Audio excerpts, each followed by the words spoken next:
Hello everyone, आप देख रहे हैं चैनल अमीन इन्फो। दोस्तों, इस वीडियो में हम बीकॉम प्रोग्राम सेकंड सेमेस्टर के सब्जेक्ट्स और किस सब्जेक्ट की कौन से राइटर की आपको बुक परचेज करनी चाहिए so that you will score good marks. तो इस वीडियो में हम सब्जेक्ट के साथ साथ आपके जो ऑथर्स हैं जिनकी बुक्स आप पढ़ सकते हो ताकि आप एग्ज़ाम में अच्छा स्कोर कर सको, उसके बारे में डिस्कशन करेंगे। तो बीकॉम प्रोग्राम सेकंड सेमेस्टर में दोस्तों टोटल 4 सब्जेक्ट्स आपके होंगे, जिसमें 2 सब्जेक्ट कोर हैं, एक एबिलिटी इन्हांसमेंट का है और एक एमआईएल सब्जेक्ट होगा। तो सबसे पहले कोर सब्जेक्ट की अगर मैं बात करूं तो आपके पास 2 सब्जेक्ट होंगे, बिजनेस लॉ और बिजनेस मैथमेटिक्स एंड स्टैटिस्टिक्स। दोस्तों, बिजनेस लॉ में आप इंडियन कॉन्ट्रैक्ट एक्ट से रिलेटेड सारी चीज़ें पढ़ोगे। कुछ आप स्पेशल कॉन्ट्रैक्ट भी पढ़ोगे, जैसे contract of indemnity, contract of bailment and pledge. इसके अलावा आप सेल्स ऑफ गुड्स एक्ट पढ़ोगे, लिमिटेड लाइबिलिटी पार्टनरशिप एक्ट पढ़ोगे और इंफॉर्मेशन टेक्नोलॉजी एक्ट पढ़ोगे। अब इस पर्टिकुलर सब्जेक्ट की जो बुक हैं दोस्तों, काफ़ी सारी बुक्स मार्केट में अवेलेबल हैं। कुछ बेस्ट बुक के राइटर के नाम मैं आपको बताता हूँ, जिसमें रजनी जगोटा, सुषमा अरोड़ा, एनडी कपूर या फिर जेपी शर्मा आप परचेज कर सकते हो। काफ़ी अच्छी बुक्स हैं। इनके अलावा कुछ और राइटर की भी अगर आपको बुक मिलती है तो वो भी आप लोग परचेज कर सकते हो। बाकी मैंने अपने अकॉर्डिंग आपको बेस्ट राइटर के नाम बता दिए। इसके बाद हमारा कोर कैटेगरी में दूसरा सब्जेक्ट है बिजनेस मैथमेटिक्स एंड स्टैटिस्टिक्स। ये जो सब्जेक्ट है दोस्तों, इसमें 75% जो है वो स्टैटिस्टिक्स है और 25% आपकी बिजनेस मैथमेटिक्स है। बिजनेस मैथमेटिक्स 11-12 वाली होगी। अगर आपने 11-12 में मैथमेटिक्स पढ़ी है, जिसमें आपका मैट्रिक्स था और कुछ कैलकुलस से रिलेटेड सब्जेक्ट हैं। इसके अलावा आपका उसमें जो फाइनेंस होता है, मैथमेटिक्स ऑफ फाइनेंस, उसका रिलेटेड कुछ टॉपिक्स हैं तो वो कवर अप होंगे। इसके अलावा बिजनेस स्टैटिस्टिक्स में मेजर ऑफ सेंट्रल टेंडेंसी वगैरह आपका यूनिट है और इंडेक्स सीरीज़ वगैरह है, वो सब चीज़ें कवर होंगी। तो बिजनेस मैथमेटिक्स एंड स्टैटिस्टिक्स की भी काफ़ी अच्छी अच्छी बुक्स आपको मार्केट में ईजिली मिल जाएंगी, जिसमें आप जेके ठुकराल परचेज़ कर सकते हो या फिर एनडी वोहरा भी आप लोग परचेज़ कर सकते हो। अब बिजनेस लॉ हो गया या फिर बिजनेस मैथमेटिक्स हो गया, और आप 1-2 साल पुराना वर्जन भी बुक का परचेज़ करोगे तो एज सच कोई इसमें खास इशू नहीं है, because syllabus I don't think कि चेंज हुआ है, सिलेबस ऑलमोस्ट सेम है। तो आप 1-2 साल पुरानी बुक भी परचेज़ करते हो तो कोई खास इशू नहीं रहने वाला। तो ये 2 सब्जेक्ट आपके हो गए। अब तीसरा सब्जेक्ट है हमारा एबिलिटी इन्हांसमेंट में। अब आपको समझने की ज़रूरत है, अगर आपने फर्स्ट सेमेस्टर में एबिलिटी इन्हांसमेंट में ईवीएस नहीं पढ़ा है तो सेकंड सेमेस्टर में आपको पढ़ना पड़ेगा, क्योंकि ईवीएस जो है वो मैंडेटरी सब्जेक्ट है in the first year of your graduation. तो आपने अगर फर्स्ट सेमेस्टर में ईवीएस नहीं पढ़ा तो सेकंड सेमेस्टर में आपको पढ़ना पड़ेगा। वहीं अगर आपने एबिलिटी इन्हांसमेंट में फर्स्ट सेमेस्टर में ईवीएस पढ़ लिया है तो सेकंड सेमेस्टर में आपके पास चॉइस होगी, या तो आप इंग्लिश कम्युनिकेशन पढ़ सकते हो या फिर हिंदी कम्युनिकेशन पढ़ सकते हो। तो मैं दोनों ही सब्जेक्ट्स की आपको राइटर का नाम बता देता हूँ। ईवीएस अगर आप पढ़ने वाले हो तो आप एरिक भरूचा की बुक परचेज कर सकते हो, मार्केट से जाके काफ़ी ईजिली आपको मिल जाएंगे एरिक भरूचा की।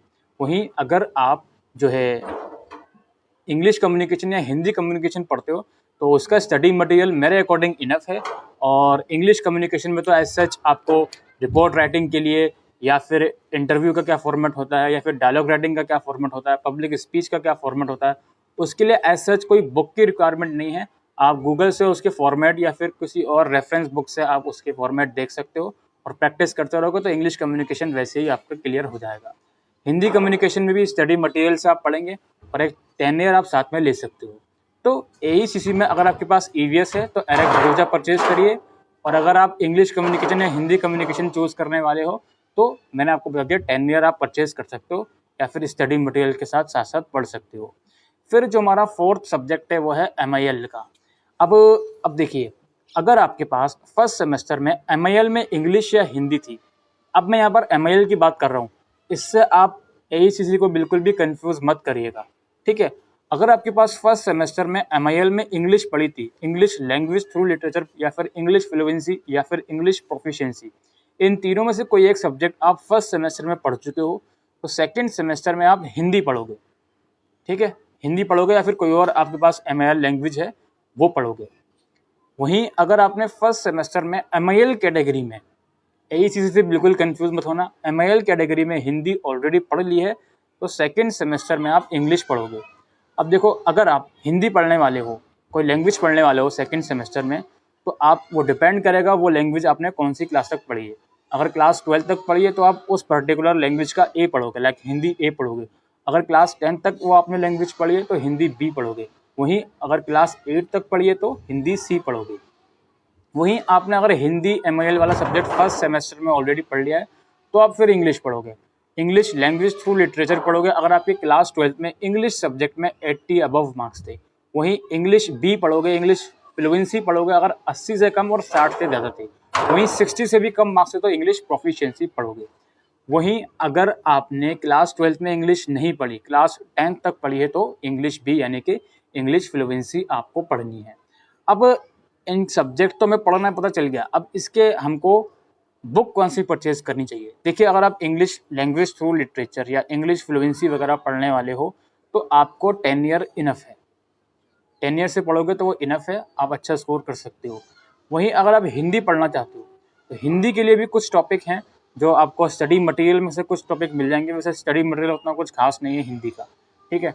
तो हिंदी में पहले आपको ये समझना पड़ेगा कि आपको पोएम कौन कौन सी पढ़नी है।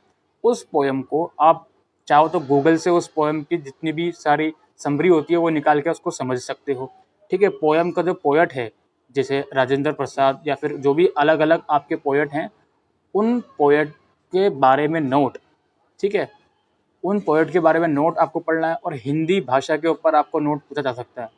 तो ये सब चीज़ें हिंदी में हैं। हिंदी में अगर आप 10 ईयर लेते हो तो 10 ईयर जो है आपका थोड़ा बहुत काम ज़रूर आएगा हिंदी के लिए, लेकिन जो पोएम्स होती हैं उन पोएम्स के बारे में आपको पढ़ने के लिए कुछ गूगल का सहारा ले सकते हो आप। अगर यूट्यूब पे उन पोएम के बारे में इन्फॉर्मेशन है तो वहाँ से उन पोएम को समझ सकते हो, ठीक है। तो ये सब सारी चीज़ें हैं दोस्तों। आई होप आपको अगर ये वीडियो यूज़फुल लगी हो तो वीडियो को लाइक करिएगा, शेयर करिएगा। Thank you.